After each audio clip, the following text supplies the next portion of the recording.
Hola hermanos, ¿cómo están? Es un gusto reanudar las clases de la Escuela Dominical de Adultos A. Y este año, aparte de estar en la plataforma de YouTube y eventualmente cada 2 o 3 semanas en reuniones de la plataforma Zoom, vamos a añadir una nueva plataforma que se llama Aula Virtual, en la cual ustedes van a tener instrucciones en el link que está debajo de este video. En este año vamos a comenzar a estudiar el libro de los Hechos de los Apóstoles. Y como sesión introductoria vamos a ver en esta clase los primeros 3 versículos del primer capítulo. Dice así la palabra del Señor. En el primer tratado, oh Teófilo, hablé acerca de todas las cosas que Jesús comenzó a hacer y a enseñar hasta el día en que fue recibido arriba, después de haber dado mandamientos por el Espíritu Santo a los apóstoles que había escogido, a quienes también, después de haber padecido, se presentó vivo con muchas pruebas indubitables, apareciéndoseles durante 40 días y hablándoles acerca del reino de Dios. A pesar de que el libro no lo dice, desde los primeros tiempos se ha sostenido que Lucas es su autor. Hay evidencia deducida del libro mismo y de algunas cartas del apóstol Pablo que nos llevan a esta conclusión. Notamos, en primer lugar, que el libro se presenta como complemento a otra obra anterior sobre los hechos y dichos de Jesús y está dedicado a Teófilo. Pues bien, ese libro anterior no parece ser otro sino el tercer evangelio, dedicado también al mismo personaje, como lo vemos en los primeros versículos del primer capítulo del Evangelio de Lucas. Además, un examen comparativo de ambos libros, bajo el aspecto del vocabulario y del estilo, nos lleva claramente a la misma conclusión. Todo ello prueba que es uno mismo el autor de ambas obras, de donde, si el autor del tercer Evangelio es Lucas, ese mismo debe ser también el de los Hechos. En el mismo libro, también tenemos varios pasajes donde el autor narra los acontecimientos en primera persona del plural.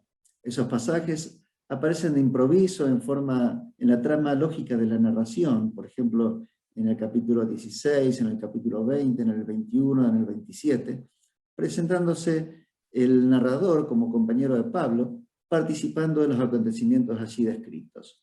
En alguna de sus cartas, Pablo presenta a Lucas como su compañero y colaborador, por ejemplo en Colosenses 4:14, en Filemón 24, en 2 Timoteo 4:11.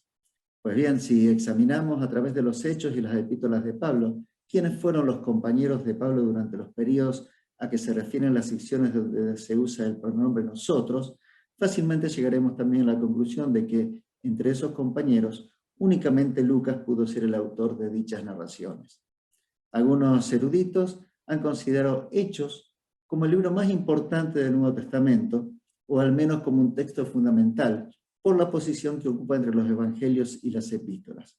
En él se consignan el origen y el crecimiento del movimiento cristiano, diciéndonos cómo vivieron el cristianismo los primeros creyentes. Describe su mensaje y su ministerio, así como su forma de vida, con sus triunfos, sus pruebas, las pasiones que los motivaron y la fuente del poder que los vigorizó. Cualquier cristiano que quiera aprender a ser un discípulo de Cristo en este mundo ha de dirigirse al libro de los Hechos para saber cómo vivieron los primeros cristianos. La obra de Jesucristo se encuentra a la vez conclusa e inconclusa. Su gran labor de ofrecer redención está consumada y no se le puede añadir nada. Sin embargo, su obra de ministerio y proclamación aún no ha concluido. Él, Jesucristo, únicamente la empezó.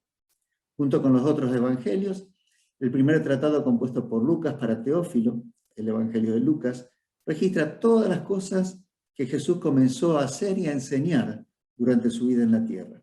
El resto del Nuevo Testamento describe la continuación de su obra por medio de la iglesia primitiva, la que aún estamos terminando nosotros hasta que Él venga.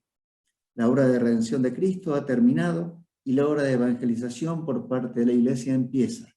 Hechos narra las etapas iniciales y las características de esa obra inconclusa y establece la ruta que la iglesia debe seguir hasta el final.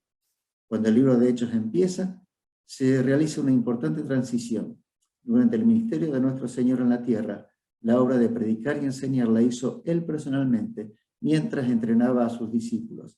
Ahora es el momento de pasar esa responsabilidad a los apóstoles antes de ascender al Padre. En el libro de los Hechos se narra principalmente el nacimiento de la iglesia.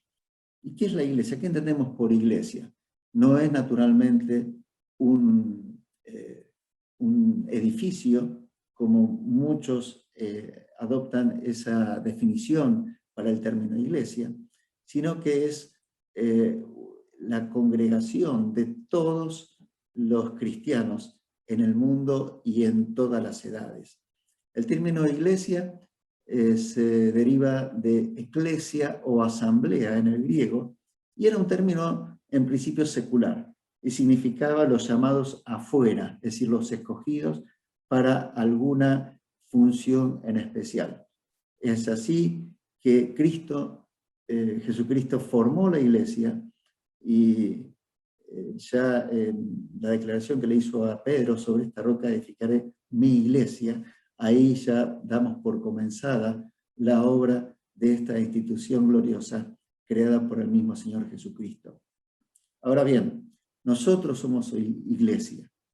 ¿Y qué representa o queremos ver ahora? Una serie de enunciados que tienen que ver con cuál es la función o cómo la iglesia puede estar siendo vista en estos tiempos.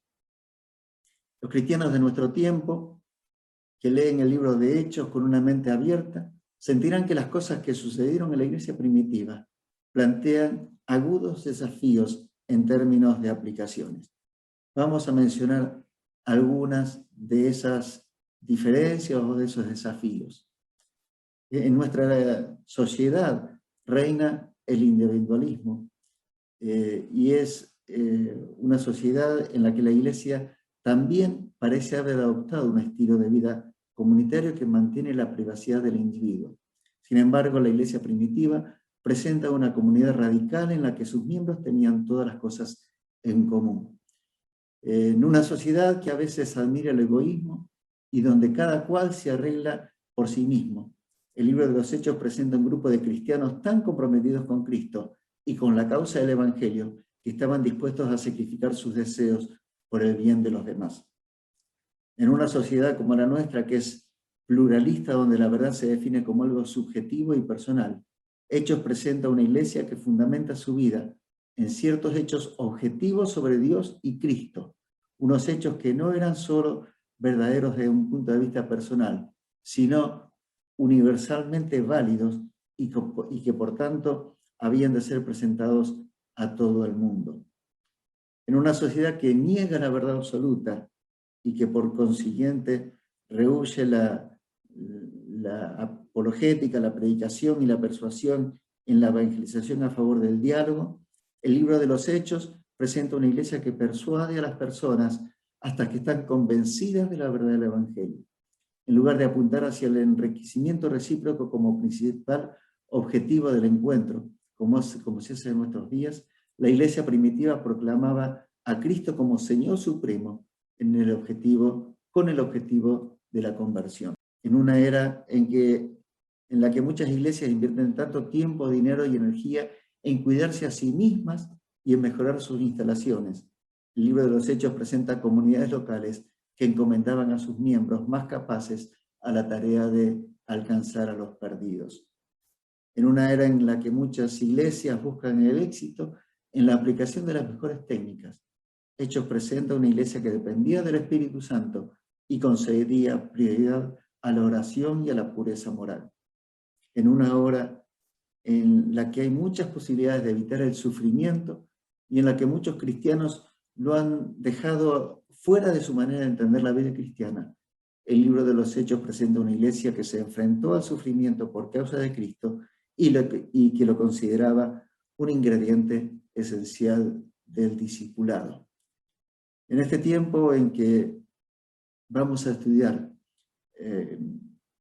este libro tan preciado, yo los desafío a que podamos indagar, podamos sacar el ejemplo de estos primeros cristianos adaptándolos a los momentos que vivimos actualmente, que podamos tomar sus principios, sus modos de vivir el Evangelio, su forma de predicar, de llevar adelante la palabra de Dios a donde podamos alcanzarla y de distintas maneras.